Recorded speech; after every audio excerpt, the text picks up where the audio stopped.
Hello everybody, I hope you all are doing well. Welcome to the Real Tarot. This is your girl bringing you a an important message.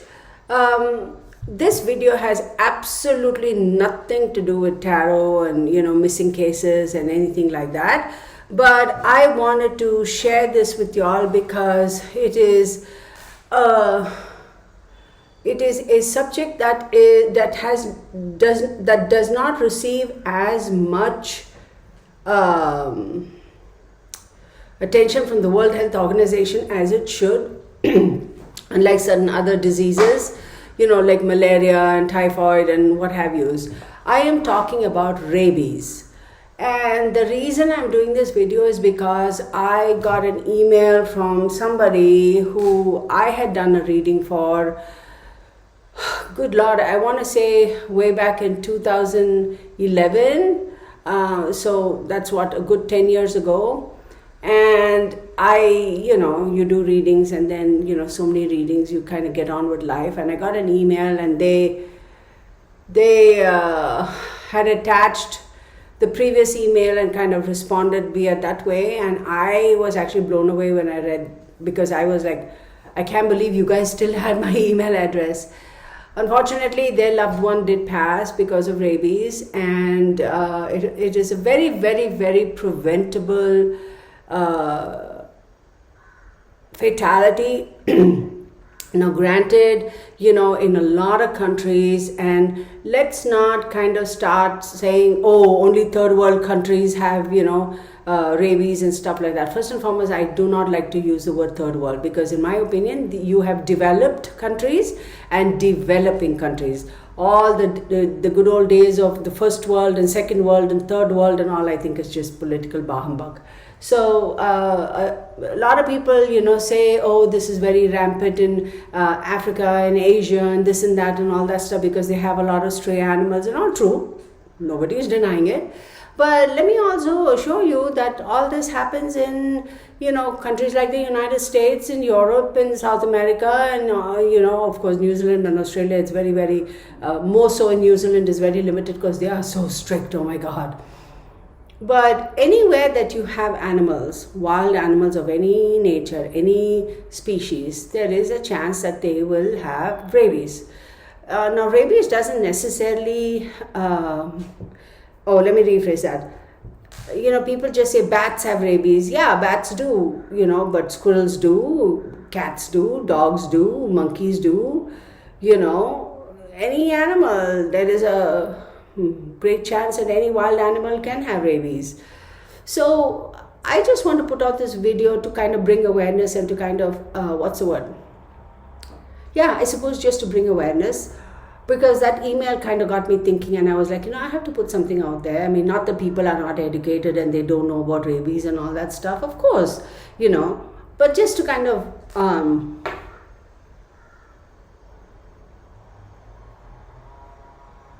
what's the word I'm looking for?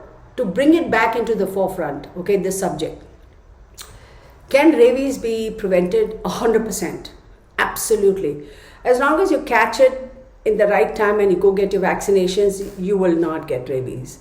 The problem is a lot of people, they don't realize that they have been infected, and so therefore they don't go and seek medical help, and so then it's too late, Once they get to a stage where, they're having certain struggles, like in terms of, what's the word I'm looking for, disorientation, temperature, like soreness at the spot, if you've been bit, soreness at the spot you've been bit, itchiness, or there are any number of symptoms. I'm not going to go through that. Of course, you all can all look it up online, right?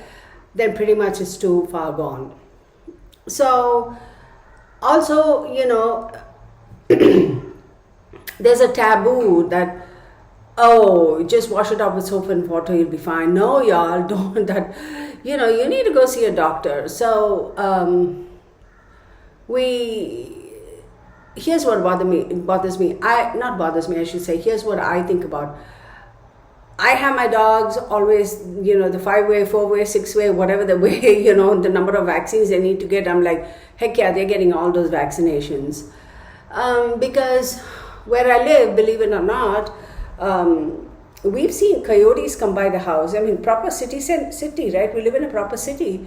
We see coyotes come by on a regular basis. Actually, our neighbor one time here told us, hey, just so you guys know, my security camera picked up coyotes.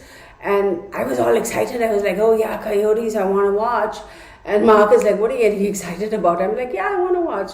But anyhow, we take Bernie on a walk, and we go up top of the street. There's a little bit of a kind of wild land there. It actually, some oil company, they own that land. And daytime, like 7:30 in the morning, like I was looking at Bernie and Mark is saying, look, coyote. And by the time I could, take out my phone, I saw the coyote, take out my phone and start filming, he was gone. He was there for a good 30, 45 seconds, like we made eye contact. And he was no more than a single street. So what, 35, 40 feet away from us?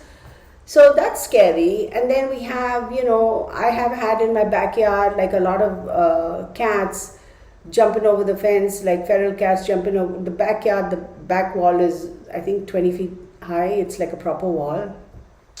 But some ding-dong people across, away from us, they have a lot of cats. So they just keep multiplying. And we found out how they come into our yard. They jump onto the trees, and there's a tree that overhangs that does not belong to us. They jump and they kind of drop into our yard. They drop, and then I have bird baths, and then I have water and all. They come and they happily hang out and have fun and poop all over the place, and it's nasty as heck. And I always freak out because and I try to shoo them away because I'm concerned about the fact that, hey, don't know what diseases they have. And of course, I never let Bernie is like, he's such a baby, he doesn't want to go out anyway. And so Bernie, I ensure that he doesn't chase cats and squirrels and all that. He doesn't chase anyway. He's like so laid back and so lazy. He's like, oh, well, okay, there's a cat. Oh, okay, there's a cat. All right, fine, let's do that. He's like that. But we've had possums walk on the wall at the back. I actually have videotape of it. I think sometime I might, put it up. And so it's really scary. And raccoons. So you never know which animal has these things, right? And they don't necessarily have to bite you, because even if the saliva gets into your bloodstream and you're contaminated or you've been infected with rabies. Excuse me, why I'm having hiccups. Excuse me. So, be careful. And it scares me, when we go walking or we go somewhere and people see cats or dogs, they'll be like, oh, kitty, come here. And, oh, look at this poor kitty, and do this and do that and all that. And they want to pet the kitty. And, it's fine and dandy. You want to rescue the animal and take it to the vet and do whatever. But most often these people, they just want to pet these little stray dogs and cats and let them go. And it bothers me. It's like, dude, you don't know if the saliva is, scientifically, I don't know. I'm not a scientist. I'm not a medical practitioner. So let's say the dog licked your hand or the cat licked your hand, and you go home and you have a nick or a cut or whatever, and that saliva gets into your body. That's all it takes, right? That's all it really takes. You don't necessarily have to be bit or scratched or anything like that. So I'm always a little bit wary about those things. As much as I like animals, as much as I love animals, as much as I've rescued macaws, and there was a macaw that went missing from our, is it the PetSmart, which is close to our house, about 1.5 miles. And we were walking our dog, and one of my neighbors, she said, oh, Kirtana, I went to whatever the store over there. There's like a bunch of stores over there. And she said, I heard this thing screeching and screaming, and I looked up, it was a macaw. So here I go. So, I went with Mark, and he's always a little wary. He's like, I just call animal control. I said, let's go and see, because that has to be somebody's pet. It's not like common to see wild macaws fly around where we live at, so I'm sure they would have taken care of it. And if it has a band on its leg, it has all kinds of vaccinations or whatever, hopefully. But of course we couldn't find it. And then the next day when I went, I actually went to the store probably at about 10 o'clock in the morning for something else. I wanted to go something else, and I turned and looked, and that macaw was like no further away than 15-20 feet from my car. There was those crepe myrtle trees, the smaller one, it was on that. So, finally, of course, animal control called these pet smart people, and they were able to recover the creature. So yeah, I want to rescue animals, I want to do all that, but you have to be really, really super careful about these things, right? I've heard cases where they said, oh, a bat came into the house and this, that, and the other and all that. Please be very careful. I am so heartbroken when I see cases where it could have been totally prevented, and these people, they die, and as we all know, there are probably just 1 or 2 people worldwide who have actually survived rabies, or survived after being infected with rabies. And it is so devastating. I don't care how strong, how well built, how muscular, how fit, and how whatever you are. Once you have it in your bloodstream and it's reached that incubation in whatever stage, and after, you're done for. So the whole video is just to make sure that people kind of, be cognizant about these things. Please call animal control. Don't let those animals come inside your house. That's another thing I want to say. If you live in areas where it's closer to the countryside and stuff, and a lot of people over there really don't care about getting their pets vaccinated and all that stuff. And for example, where I live it's like a proper city, right? One of our neighbors who lives directly across that they are an older couple, and they have these little breeds, those ragdoll breeds.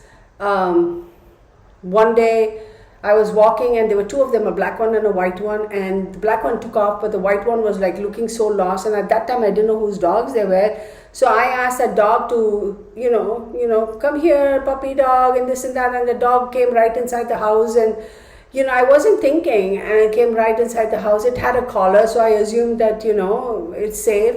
And of course, subsequently came to find out it was these 2 people, and they were so mad at me for taking that dog. I was like, your dog was like running around the streets. It could have been hit by any vehicle, and now you're mad at me for rescuing your dog?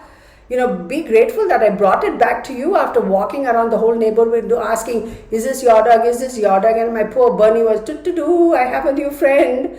And then this old lady got mad at me, and I'm like, oh, I'm sorry, I was just trying to help. And she got really nasty at me. She's like, there's no need for you to help. Bang the door. I was like, you're welcome. And I walked away. And I was upset, and Mark was like, that's why I keep telling you don't do that. I said, but Mark, they're little critters, right? But I hope that they had vaccinated the whatever. And so I didn't want to talk to her. I wasn't thinking straight at that time. So a couple of days later, I was talking to her neighbor, who's also my neighbor, like, the same cul-de-sac. And I was like, hey, this is what happened and all. I'm really worried, I don't know whether they vaccinate their puppies or whatever, and their dogs. And she said, oh yeah, they do. Because this lady's daughter works at a vet as a vet's assistant or whatever. And this older couple take their dogs to that veterinary clinic. So she was able to assure me that no, they vaccinate their dogs and they're all good with that sort of stuff. And I was like, okay, fine. But a lot of people who live around the countryside, they really don't care about all that, right? Because vaccinations and that can get expensive. And even if you go to those clinics where they offer free vaccinations, and somewhere you'll have to pay some money. Like some people can't afford even that. So please be very careful about these things. A little bit, I'm going to kind of be looking at something here, so bear with me, okay? Because I didn't note it down because I had the screen pulled up. I'm going to, of course, the camera is going to be running. So one thing I want to bring to your attention is a person who is exposed and has never been vaccinated against rabies, they typically get 4 doses. The most important thing is there is another shot that they need to get. It's called rabies immune globulin, RIG. So that is the most important thing. So it's not just a question of getting the rabies shot, but getting the rabies immune globulin shot is also absolutely paramount. Otherwise, there is no point in getting the rabies shot. And there is a particular time that you have to get it. I think you have to get it within 3 days or something like that. So please check with your medical practitioner. If there's anybody here who is a medical practitioner, who is part of our Real Tarot family, or a nurse or somebody, and if you can shed some more light on this, please do so. It consists of 3 doses. They say you take the first dose on day 0, day 7 and day 21 or 28. So 0, 7 and 21 or 0, 7 and 28. Y'all, this is this is after you have been exposed, or the day you realize that you've been exposed or you got bit is when you get the first shot, then the 7th day and the 21st day. So anybody else have any other information, please post it. And they're also recommending that you do get a tetanus shot as well. So that's that. And so somebody here asks, the first dose of the 5-dose course. Okay, this is another contradictory information. The first one said 3 doses. This is saying 5 doses. So again, please check with your medical practitioner. If anybody else knows anything better or different, please post it, because like I said, this is just building awareness, getting the word out, that sort of stuff. I am not a medical practitioner, none of that. I'm just trying to get the word out. This one says the first dose of the 5-dose course should be administered as soon as possible after exposure. This date is then considered day 0 of the post-exposure prophylaxis series. Additional doses should then be administered on days 3, 7, 14 and 28 after the first vaccination. Okay, there we go. So that's something else. They're asking, rabies vaccine generic uses side effects. What is the side effect? Let me see.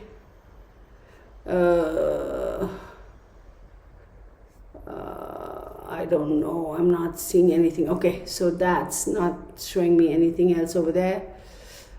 Okay.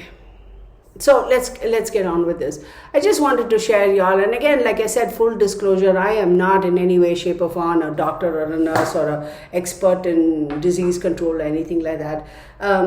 They also, like, we were talking about this thing in a couple of cases that, where the family members are like, when they start frothing in the mouth, they can't drink water, you can't fan them or close to the face, because the brain sends signals to them like they're going to choke or they can't breathe or whatever. So their reflexes are automatic, where they don't want to drink anything because they're afraid the larynx closes. I'm not going to go into the details. So that's why they don't want to drink anything, or they don't want to have any air blowing close to their faces. They may feel thirsty, but they can't, because they're afraid if they drink, they're going to drown and die. So, the time at when they they start salivating a lot, frothing at the mouth, and that sort of stuff.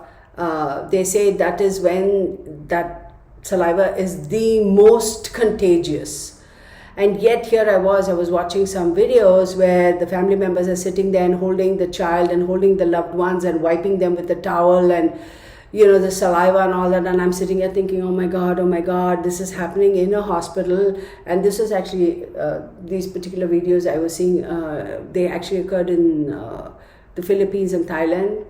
So I'm sure the medical practitioners know, but I was surprised as to why the family members were allowed in such close proximity to their patients. I mean, of course it's your loved ones, but I don't know whether they were also vaccinated as a precautionary measure or not. So I don't know about all those things. All I know is that saliva at that point is when it has the highest strength, I suppose, for lack of a better term. So I just wanted to get the word out, y'all. Just be careful, particularly when we have little kids, how they all love animals, and they want to go pet and this and that. I don't know what the rules and regulations are in terms of we have petting zoos in America. It's quite popular. I don't know what the rules and regulations are. I have to look that up. Do they also have to make sure that their animals are all certified and have all the vaccinations and all that stuff, the 5-way and whatever those vaccinations are? So that's something. If somebody has information about that, share it just for general knowledge for all of us. I know my vet. I know in California they're very, very particular about vaccinations. They have the 5-way Nile and 6-way this and 7-way that for horses and dogs. And I'm like, screw that. I don't care how much money. I'm going to make sure that they are vaccinated. Why shouldn't we control what we can control? And what we can control is ensuring that our pets are completely vaccinated. That we can absolutely do. So why shouldn't we do it, right? So I'm all about vaccinations. I'm like, at least as far as these things are concerned for animals, you have to protect yourself and protect them too. Which leads me on to another thing, how people say, like, how a lot, and again, this is just me, y'all. This is just me. I love dogs. I have rescued giant breed dogs all my life. My first memory of a dog was of a German Shepherd, and his name was Argo, like Fargo, except it was Argo. And that was my first memory of a dog. And we have a whole bunch of pictures. I mean, my baby pictures with those dogs. That's my first memory. At some point in time, my parents, they did have dachshunds. They did have American Spits and Pomeranians, miniature Pomeranians. But for the most part, we always had giant breed dogs. Always. I think the smallest dogs we ever had were Doberman Pinschers.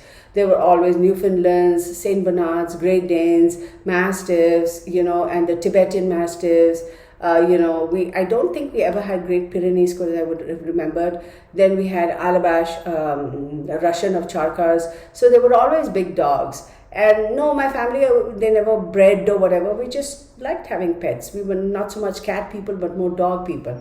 And as I started growing up, I always, and I used to volunteer, I always came to find out that the giant breed dogs would be euthanized most often, because a lot of people didn't want to adopt giant breed dogs, simply because it's a lot of money, right? As opposed to like how much a little Chihuahua or a Bulldog eats and how much a Great Dane eats. You think that a Great Dane and a Labrador, I would say a Labrador Retriever and a whatchamacall, Golden Retriever would eat as much as a Great Dane. Really, that's my personal experience. So that way, yeah, maybe it kind of, whatever balances out. But you talk about medical treatment and all, everything is doubled, right? Because your dosages are doubled, and you want to both them is double. Like, what is it called? Is it Trifexis? Is that the right word? It's that tablet you give I think it's Trifexis, if I'm not mistaken. It's that tablet you give your dogs once a month, that takes care of heartworm and mosquito-borne illnesses and this, that, and all the other stuff. Like for Tigger, 200 pounds, I had to double the dosage for him. So, and then I had Alabash, she was 165, and then now Bernie, so all big dogs, and my Great Danes. At one time I had 5 Great Danes, so go figure. So when you calculate that, they go by the weight, right? All those things cost a lot of money, and those medications are not cheap. Even if you buy from Costco, you buy from wherever, online or whatever, it's still expensive. But vaccinating your pets is, I think, absolutely important, as we all know. And that's the thing, in rural areas, I don't think they take that much interest and I don't think they pay that much attention. So that worries me. And then, how people are with dogs, they lick them on the faces, they give the dog ice cream, they'll eat the ice cream, then the cat is drinking out of their same coffee cup. And, all those things, a lot of people may say, well, Kirtana, you're being very finicky. Look, here's my thing. This is my personal thing. I love animals.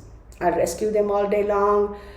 I provide all the food, all the shelter, all the medical care, and most importantly, all the love, because they are spoiled, pampered little critters, right?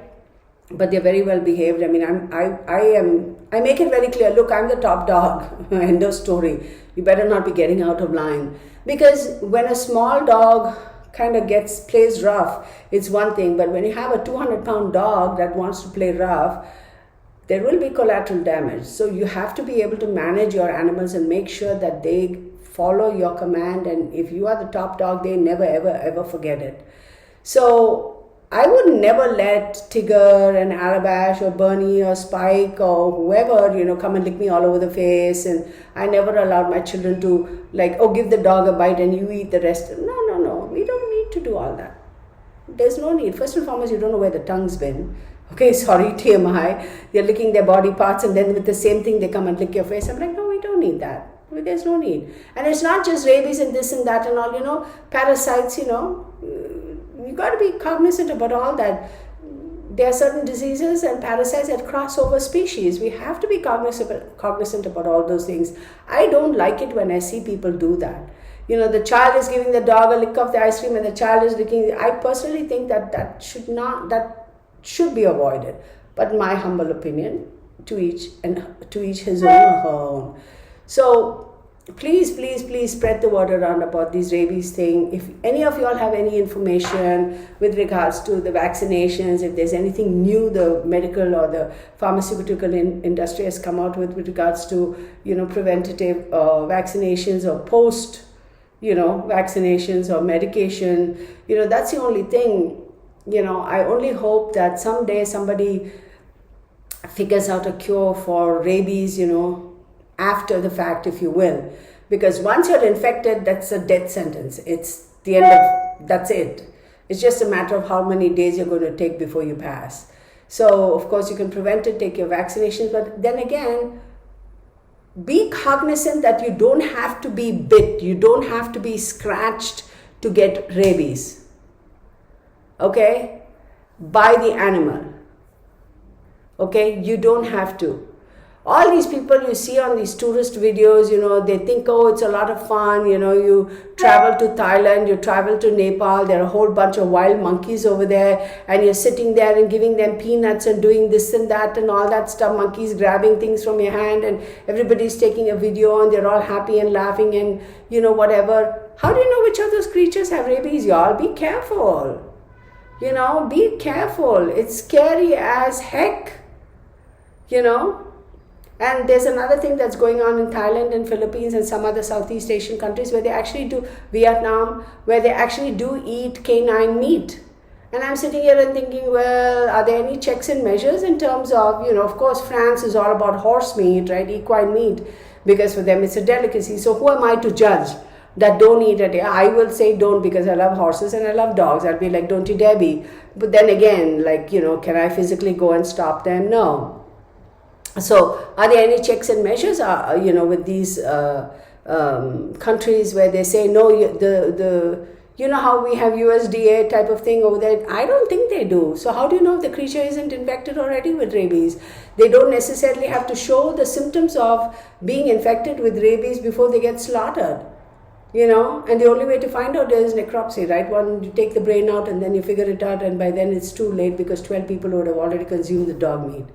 And that's a terrible thing. So I don't know, y'all. I'm just trying to kind of share what little knowledge and awareness I have, so everybody else over there, out there who watches my videos, will kind of sit up and say, hey, this is something we really need to pay attention. So I know there are a couple of y'all who are in the medical field, nurses or, whatever. Please, this is the one time I'm going to ask y'all, coming from the medical field, if y'all have any knowledge that y'all can, or information that you can share with all of us on the Real Family, with regards to this rabies and stuff, please do post it. So I'm going to stop this video. I just wanted to do a quick video with regards to rabies, and just to get the word out. I mean, there's nothing else besides that. So thank you again for watching, and I do appreciate you all. Please know that, and I will see you in the next video. Bye.